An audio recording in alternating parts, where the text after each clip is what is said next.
I'm Valerie. And I am Melanie. So last week I was at my son's field day and I got put on the bowling section of field day. Now, I don't know if you remember those lovely little plastic pins with the, where you do plastic bowling. Only we gave the kids a basketball and there was a whole lot of squats. A whole lot of squats. My legs were killing me by the end of field day. Anyway, the dad that I was partnered up with, we'd switch about every 10 minutes. And it was interesting to watch the kids when they would get a strike versus when they'd only knock a pin or two down. And how I ended up responding and engaging with them to realize that you don't have to have a strike to win. If you knock anything down, it's a win. In most B2B situations, you don't need millions and millions of sales. You really only need 1 or 5 sales for a year.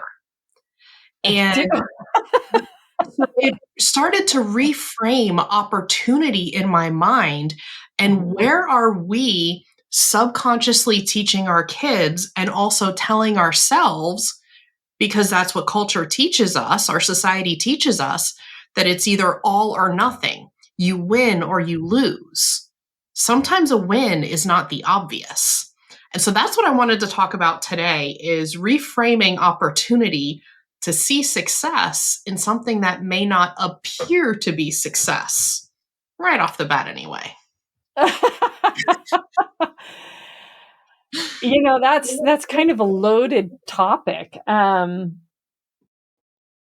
So I'm a big fan of Stephen Covey, and I love his rocks. I think wildly important goals let us see those incremental successes as you go along in certain things. I think just like anything else, any negativity, you almost need 10 positive things to counter the one negative thing. Mm-hmm. And I think we do teach our various different organizations to win. It's this, and this. I think defining the goal of what winning means, and having transparency for what winning means makes the most sense. And sometimes you're not aligned with an organization because maybe winning is 1,000 sales and that's not really what you're there for. And whether we say work-life balance, is X, Y, Z, ABC, that's a different thing for every human out there. And I think that winning and success does not mean that you have to compare yourself. We draw comparisons to the best versions of others and our worst versions of ourselves. And businesses are no different because we have competition. Naturally, there's competition. So when there is a competitive market space, competition can be a no decision. Competition can be an actual competitor. Competition can be all sorts of things. And in the sales space, they get told no day in, day out, all the time. They're talking to people, no, no, no, no, no, no, no, no. And sometimes even turning it to a game of how many no's do you get till you get that yes, right? Or saying, yeah, you got a no, like Chris Voss, when he was doing the suicide hotline, it was like, hey, I got the guy to say, I'm not going to jump.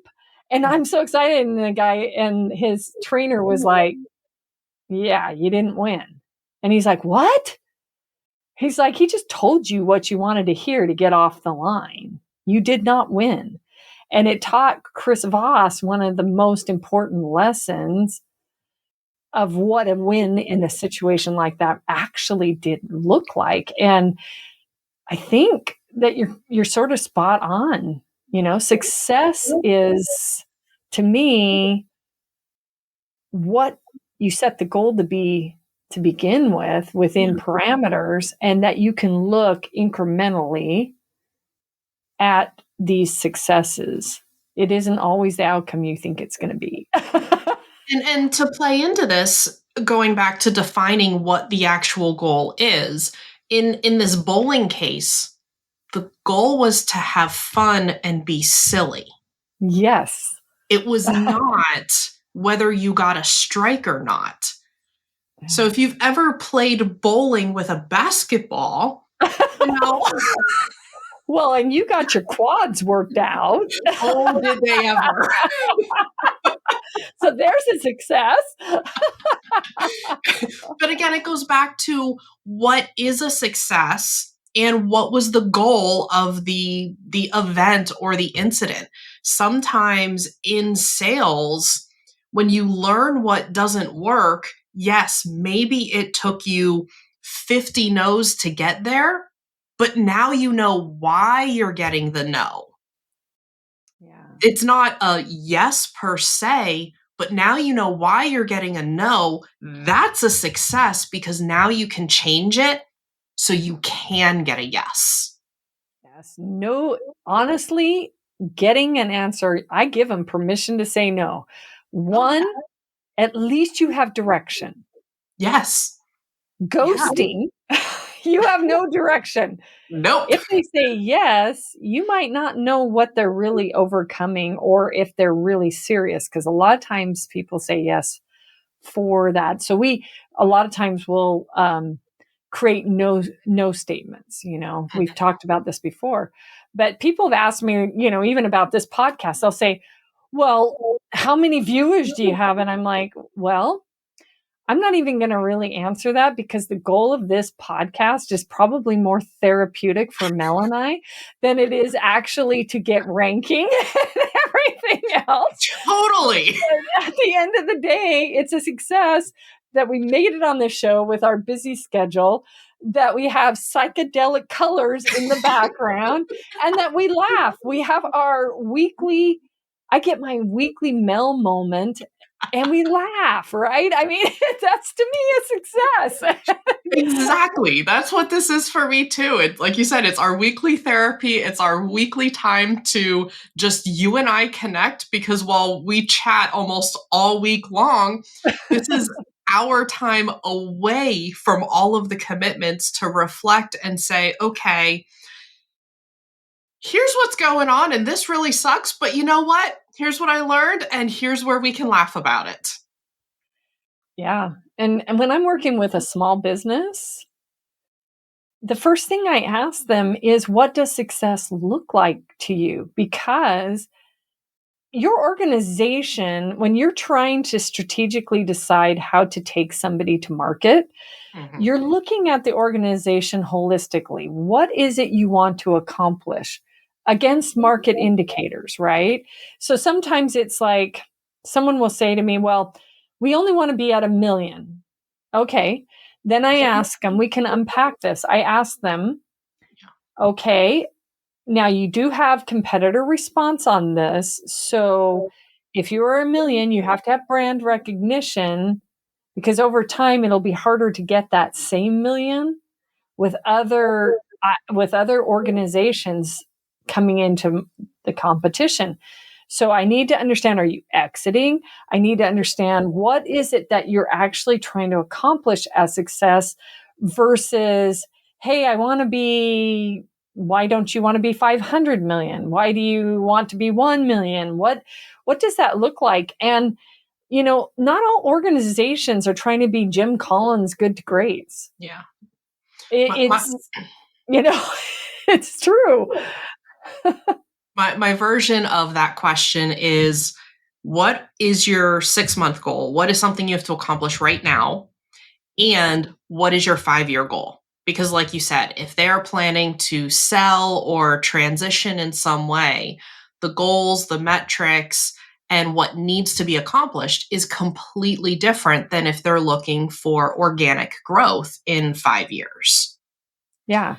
And the vanity metrics may not be vanity metrics based on their goal, right? I mean, it may be that it actually becomes those metrics, But somebody came to me one time and they're like, well, I need all this in marketing, and I need all this, and I need all this in sales, and I need all this. And I said, do you even know what you really need to do to produce one sale? Because if you're saying that sales is the goal, somebody, why do you do a podcast? Well, it depends. The answer is it depends. You may not, actually, it may be a waste of your time to do a podcast. Maybe all you need to do is call 50 people. Maybe that's all you need. Yeah. Or maybe it's connect with 50 people, and maybe that's it. You're done. You're good. You got it. You're over. Game. You won. Exactly. Another one of those statements that I use very early on with any and all of my clients is, it's okay to tell me you don't like something. I want you and need you to tell me that you don't like, you don't understand. You're not going to hurt my feelings. I'm not here to say this is the one and only way. I'm here to work with you to accomplish your goals. So the more I know what you like and don't like, because most of the time I learn more about what's going to work from what they don't like, from what frustrates them, from what leaves them infuriated, than what I do from what they do like. And it helps build a better plan for moving forward. Yeah. And sometimes, do you ever feel like they're auditioning for you? Until I go down that rabbit hole of explaining that they can tell me the negative, because they do. It feels like they're auditioning and they're like, I got to put on my best face. I got to say everything nice. I got to say everything pretty. And I'm like, I don't care. I don't want it to be pretty. I want it to be raw. I want you to be honest with me. The more honest you are with me, the faster I can help you. Yeah. I mean, and that's a whole nother dialogue of the feedback loop. But the challenge that you have is when in the business that we're in, when we're in trying to help people solve their organizational marketing, sales engines, whatever, right? If they're trying to audition, you're kind of going, well, if your website's perfect, your marketing strategy's perfect, why are you hiring me right now? Or you just, somebody got let go and you just need it to be running? Is this what's happening? I mean, I always ask that question with even, okay, let's find and pinpoint the problem so that we can get there much faster, right? Versus here is, and it could be, I just don't have anything set up. And that's good. That's good, because then you can say, okay, I'm starting from ground zero. But it's exactly right. And I find at times that they're hiding behind what they feel should be successful, because they don't really even understand what success needs to look like for them. And when they have the aha moment, they kind of go, they almost calm down. It's do. Kind of like, they really do. The other thing, when you talk about them hiding, what I've noticed is, particularly in the marketing space, our media covers all marketing as if it's so easy a caveman can do it. And yet the majority of companies do it wrong. They don't understand fundamental elements that make or break the success of their initiatives. Yeah. And so they feel ashamed to admit that they either don't get it, they don't know, or they don't understand something. And it's like, say you don't. I'll gladly explain it to you. I can't tell you how many times I will get some executive to call me and they're always whispering on the phone, I feel so ashamed to say this. And they ask me this question and it's like, okay, great, let's have this conversation. And then they just, like you said, they relax and they're like, thank you. You didn't shame me. You helped me understand. Yeah, it makes it so they get past this. But I do believe, and this will be another topic we should talk about, because there was somebody on LinkedIn that I actually replied to on one of their posts, because they were like, it was a marketing asset, and they're like, and they were talking about AI, and they're like, so maybe we should just shame everybody who does this. And I was like, okay. And who does that help and how? I said, honestly and truthfully, let's talk a little bit more about this, okay? Because first of all, there's context behind this. I work with people who English is the second language, and we're in the United States, and there's VAs, because small business a lot of times has a bunch of VAs. Yep. And they use AI to translate. After we've had a video conference, they go back and study what I said so that they understand. And the way that it was brought up was like, we should shame all those people who use AI. And I'm thinking to myself, okay, so should we shame everybody who uses Grammarly or uses spell checker? A lot of that is their IP, just because it looks like it may have come in. I had one, I kind of said, you might want to get rid of the ChatGPT icons because it makes it look like it's from ChatGPT. And she came back and it wasn't on a post, it was privately. She's a friend of mine. And she was like, oh, I didn't even think about that, because it's all my IP. And I just thought it looked so pretty that when it went through spell checking and everything on AI, and I was like, I said, clean this up for me. And it looked so pretty. And I was like, and ever since then, she has not used one icon, but it was like contextually, she had written this entire thing, had a second, kind of like an editor go through and kind of edit some of the stuff and say, maybe this way or this way. And I'm not going to say if it's true or not true, but it had all of the icons and everything. And she goes, oh, thank you for telling me that, because I do think that people go, oh my gosh, that's ChatGPT. Mm-hmm.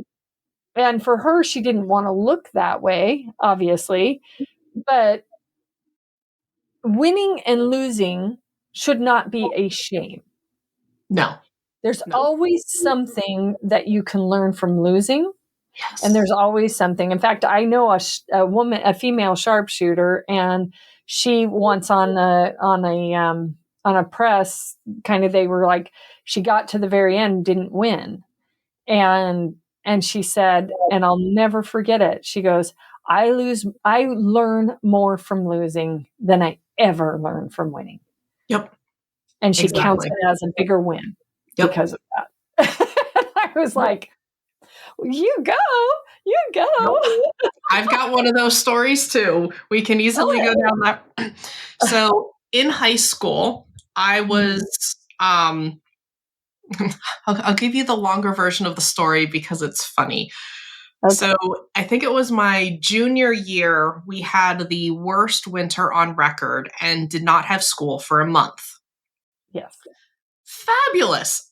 As a high school student, that's like a dream come true to not have school that often. Well, when we came back, all of the teachers had to inundate us with a ton of work.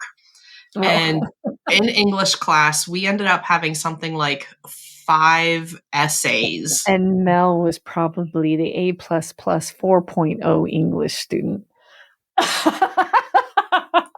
Mel was about implementation.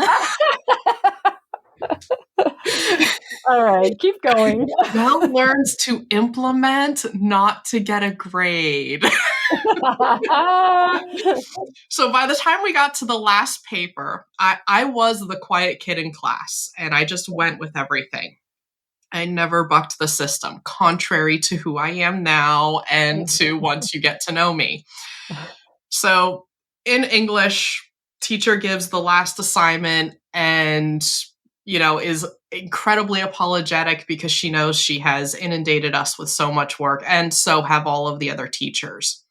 I stay back after class, and eventually the teacher notices I'm still there. And she's like, oh, hey, what's up? And I go, no. She goes, What? I said, no. No what? I said, I refuse to write another paper. I'm done. I will do anything else you want. And this was before technology was integrated into high school curriculums. So I I rattled won't off even go there. I rattled off about 20 different things that I would do instead. I said, you can give me detention. I will put together a computer presentation for you. And I don't remember everything else that I said. Those were the only two things I remember saying. This was a teacher who she could break a computer by pushing the power button. So when I, in my ramble, said, I'll put together a computer presentation for you, her eyes lit up like Christmas and she goes, you can do that? I said, yes, I can. So everybody else in my class spent yet another however long writing yet another 5-page paper. I spent all of a half hour putting together a PowerPoint presentation. She goes, here's the deal. You will not tell anybody. You will stay after school and you will present it. Done. So I did this. And then a few weeks later, I'm in the library and the school's tech person comes up to me and goes, congratulations. I heard you're I hear you are presenting to the school board. What? I'm doing what? When? My English teacher was so impressed with the presentation that she decided I'm presenting this to the school board to show the school board how technology can be incorporated into the school curriculum. I'm like, oh, this is news to me. Give the presentation. Few weeks later, same tech person and me also in the library comes up to me and goes, congratulations, I hear you're entering your presentation into the first national multimedia competition. What? I'm doing what? This is a losing story, Mel? I'm confused here. We're getting there. And so they had the first national multimedia competition because nobody knew anything about tech. It was literally a free-for-all. The only requirement was you had to be a high school student and it had to be attached to curriculum in some capacity. And then you had to submit the presentation on, I think it was 3 different formats, and they had to receive it by a certain date. And you had to have a manual of step-by-step instructions for how to install all 3 variations. Did this. And I did not win. Okay. The question is never who should be first. The question is always who should be second. I wholeheartedly admit first place deserved to be first place. Wholeheartedly. They deserved it. Yeah. I, however, did deserve second. I put together in 1998, a presentation that would rival today's technology. And because I chose a topic that touched on religion, and I had a hardcore religious judge who signed the criteria form with titles and said rejected because of topic, I was kicked out. I wasn't even considered, even though I did not say anything wrong. The criteria or the topic that I chose was comparing The Crucible and The Scarlet Letter, which are 2 books that are required in high school reading. Yeah. The core of both of those books is religion. Mm-hmm. And in my presentation, what I did is I addressed this and I explained how religion played into both. And then I compared religion to a tree. It grows up and out and it grows down and out. It's not that any one religion is right or wrong, but they all have a core set of beliefs. And then the branches and the roots are different ways of articulating it and practicing it. That didn't go over very well. And that lit a fire in me. I was furious, to put it nicely. And I was determined to enter the competition the following year. I spent the entire summer picking a science-based topic, doing all of the research. I picked hydrothermal vents in the ocean and met a hydrothermal vent expert at the Museum of Natural History and had daily conversations with her. So did all of this research for like 9 months solid. At the end of the presentation, when I submitted it, they just had gone public with that was how they're claiming life on Earth started, was hydrothermal vents. Oh. I'm like, damn it! I tried to stay away from religion. I tried to stay away from belief. So is this moral of this story timing? It's timing, and I lost the second year. But in that 2-year process of both of those projects, I learned very early on, timing matters. Your audience matters. Yes. And also how things are connected, how to put together a presentation, how to put together a project that includes relevant people and communicates it in a way that other people can receive whatever it is you are presenting. So the mindset shift, the mindset awarenesses that were created and established, would I have gotten them had I won? Maybe. I don't know, because I didn't win. I lost both years. Yeah. I wasn't kicked out the second year, but I was kicked out the first year. Yeah, there's so many lessons that are learned from that. And to sum this whole thing up, from going from winning to losing, my story was 11 term papers in a biology class at my college in freshman year that I didn't want to go to. So I went to a junior college, made sure that course would transfer to my college, and went to Hawaii for 2 weeks. And that's my story. 11 term papers or learning the system. All about learning the system. There is, let's see, I lost a little bit because, I don't think I lost anything on that one. I don't see how anything in that story was a loss. No, and I have many, many stories of epic fails, but I just thought it would be funny to add at the end. Mel has had a few losses, big losses. Valerie is much smarter and able to turn losses or perceived losses into massive wins. Oh, that could have just been laziness factor and wanting to go to Hawaii, with a bunch of college buddies instead. But who knows? Who knows back then, right? It's too long.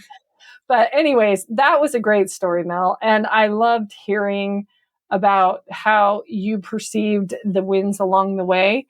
And I think if anything can be remembered from this, and bowling pins with basketballs and thighs that are burning, honestly and truthfully, set what success looks like. Yeah. Don't compare it against everybody's best. Jim Collins, good to great, worst, etc. Everybody has their successes and failures along the road. And, and just basically keep trying. learn from them and move on, Yep. Very much so. It's just take that one more step. You can always take one more step. You might need to take a nap first, but you can always take one more step. All right. So with everybody else, please don't take a nap. Drop in and drop us some DMs. Show us some love. I mean, obviously this is therapeutic for us, but show us some love down below. And thanks for, I guess, thank you for listening. Have a great day, everyone.